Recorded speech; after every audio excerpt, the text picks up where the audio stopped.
অমুসলিম জন্য তাদের উপাসনালয় একটার জায়গায় 50টা মূর্তি বানালেও ইসলামের কোনো বক্তব্য নাই। তারা তাদের পূজা করবে, আপত্তি নাই। কিন্তু এই দেশে তো আমরা মুসলমান বাস করি। আমরা কারা? এদেশের বৃহত্তর জনগোষ্ঠী মুসলমান। আমাদের ট্যাক্স, আমাদের রেভিনিউ নিয়ে, আমাদের কর নিয়ে মুসলিম সরকার রাস্তায় রাস্তায় পথে ঘাটে মূর্তি নির্মাণ করবে, এটা তো হতে পারে না। শুনেন, আবার শুনুন, ভাস্কর্যের নামে যা খুশি বানান, মূর্তি বানাবেন না। কোরআন হারাম করেছে, রাসূলুল্লাহ হারাম করেছেন। আপনি যদি মুসলমান হন, আমার কথার সাথে একমত হতে হবে। দুনিয়ার সমস্ত আলেম একমত, মুসলমানেরা মূর্তি বানাইতে পারবে না, হারাম হারাম।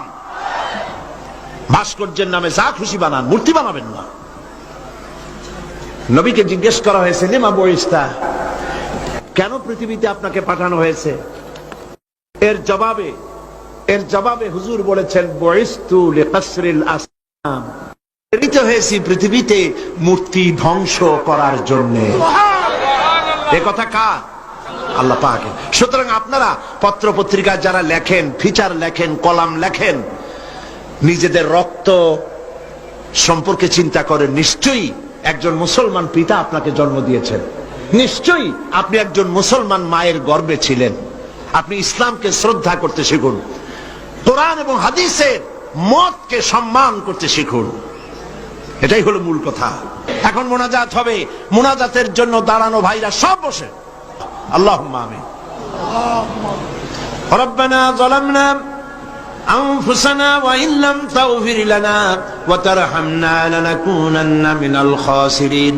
আয় আল্লাহ তাআলা, লাখ লাখো মুসলমান নরনারী দীর্ঘক্ষণ ধরে আমরা তোমার দ্বীনের কথা, কোরআনের কথা শুনেছি। আল্লাহ তাআলা মেহেরবানি করে সওয়াবটুকুন জনাবে মুহাম্মদুর রাসূলুল্লাহ সাল্লাল্লাহু আলাইহি ওয়াসাল্লামের রূহ মুবারকে পৌঁছায় দাও।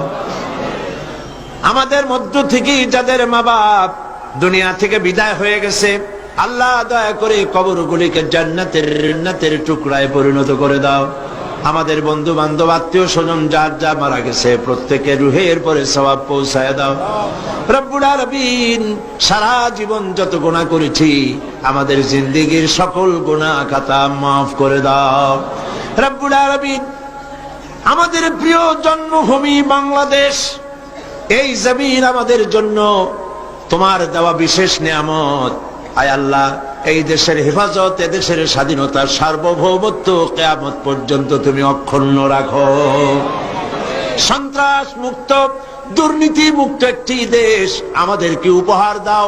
এমন পরিবেশ তুমি তৈরি করে দাও যাতে করে তোমার কোরআন সুন্নাহ এ দেশে পরিচালিত হতে পারে।